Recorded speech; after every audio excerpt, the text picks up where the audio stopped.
list. Oh, my We'll Lord. see about that. Oh, my Lord. We'll see about that. Come on, We give Rousseau, out why don't you grades. throw it overhand? Huh? Why don't you throw it I overhand? wanted to slip out my head. Okay. Dan, You top, saw it? There we go. Dan, There we top go. five- There we top go. 5 quarterbacks approaching elite status. Talk to me. Approaching elite status, because Okay. there's a group of quarterbacks that are already in elite status. So this is the guys that I think take that next leap and unquestionably getting to that grouping. Number 5, we're going to go down to Houston and C.J. Stroud. I think one of the things that people don't know about C.J. is wasn't given a ton of control at the line of scrimmage. Now, new offensive coordinator comes in. This guy's one of the smartest quarterbacks we have when it comes to understanding things at the line. His control, in addition with continuing to have a healthy Nico Collins, he gets himself back into that elite status.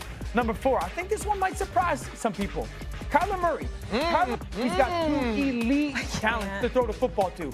Tight end Trey McBride and Marvin Harrison Jr. second year. Also, that's the top 5 run game that he has in Arizona. Kyler Murray's kind of floated around as like good grouping. I think Kyler Murray takes that big jump into elite category. Number 3, Justin Herbert. I know we've had a little bit of conversation about Justin Herbert on the show today, but I think 2 areas. Number 1, last year he was bad in the red zone, outlier. Number 2, he was bad outside the pocket, outlier. Supremely talented. Now the offensive line is healthy outside of Slater, and also those perimeter players are a little bit older. Ladd McConkey, year 2. Herbert, I think, is primed for a massive season. Number 2, Jordan Love. Okay. Jordan Love with the Green Bay Packers. Okay. It's time, dude. Jordan Love is my MVP pick, okay? Jordan Love is my MVP pick. It's time. Probably one of the deepest groups in the NFC wide receiver skill position-wise. Matthew Golden, some people are saying, is like a Steve Smith Jr. Ice up. One of the most talented throwers of the football. And I think with Micah Parsons, if I'm Matt LaFleur, I'm throwing the ball 60-plus times. Because every time he throws the ball, something good happens. I want volume in Green Bay. And then number 1, Jayden Daniels. Got Terry McLaurin back. Jayden Daniels covered up a lot of flaws last year for the offense. They were bad on first down. They were bad in play action. He was elite with comebacks and elite with fourth down. Could you imagine if he continues that elite fourth down or comeback status, but also is better in the play action game, is also better on first down? Then we're talking about, is he in that grouping with a player like a Joe Burrow, a Lamar Jackson, a Josh Allen, and a Patrick Mahomes? Top 5, the quarterbacks that ascend with their play into elite status in the NFL this season. Okay, you're walking back over That's not, us. honestly, that's not a bad list. The only one that really made me pause is Kyler Murray. Yeah, I put CJ over Kyler. And Justin Herbert. And Justin Herbert. But the one thing about Justin Herbert is, though, too, the talent is scintillating. It's tantalizing. You know who the 2 names that I struggled to not put on there? Brock Purdy and Bo Nix were 2 names that May I ask a question to both of y'all? Why wouldn't Baker Mayfield be up there? because I think Baker's already in that grouping. So you have Baker in the same grouping as Patrick Mahomes, Josh Allen, and Joe Burrow? He missed Grouping, Which means even you missed it. Grouping, yes. There's tiers to that, but grouping, yeah. I mean, you can't lead the NFL in touchdown passes 2 years in a row and not be in it. Let me say this to you. Yes, sir. I would put Baker Mayfield on the list because Kyler Murray's been in the league damn near as long as Baker Mayfield. I would put Baker Mayfield on the list. I ain't got no problems with top 1 and 2. Yes, sir. I would put Baker Mayfield at 4 in all likelihood. I put Stroud at 3. You understand? And then it would be a toss-up between Justin Herbert. If Baker Mayfield is on this list, he goes 1 or 2. If Baker Mayfield, I agree with that. If Baker Mayfield's on this list, that's fair. And the reason you put him at 2 would be that Jaden's younger, right? And we can say, okay, we haven't seen as much. I would still put Jordan Love above. Really? I Baker need Mayfield. more I'm talking about in terms of context. potential. I'm talking about in terms of potential. So I would leave it at the 2. I'd have Baker Mayfield at 3, then Stroud at 4. Yeah, Kyler has to go if we have Baker. I need more context. If Baker is kind of elite, like how many guys do you have considered elite now at this moment? Again, I often say, like, elite is I have to say, do we win the games because of you?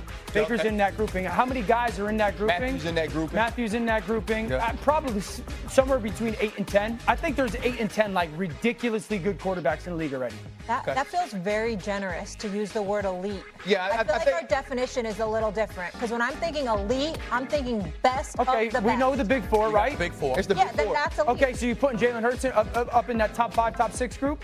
Because then he's on that list if you have to.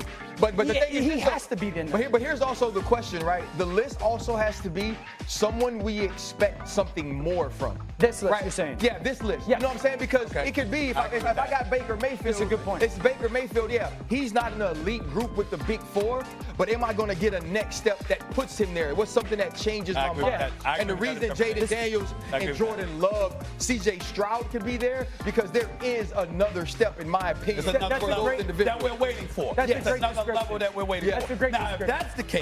that's the case, then Baker Mayfield might come off this list. Yes, that's what I'm saying. Exactly. He might come off. He might be like approaching elite status purgatory. Yeah. You know what I mean? To where he can't necessarily. And if that's the grouping, I would probably say I would have taken him off. Okay. Because his season was so ridiculous, and then maybe it would be a Bo Nixon. Okay. That ended up being a better conversation. Teamwork I've seen also. Yeah. B+. Their way to win. Yeah. Can you, in the modern National Football League, I mean, the last time the New York Jets made the playoffs, it was those Rex Ryan ground and pound teams, but they had the #1 defense in the league and they had a great offensive line. Can a one-dimensional, if they're going to try and be that, can that work in the NFL in 2025? I don't think it gets you into the playoffs, no, unless the defense plays well above their skis.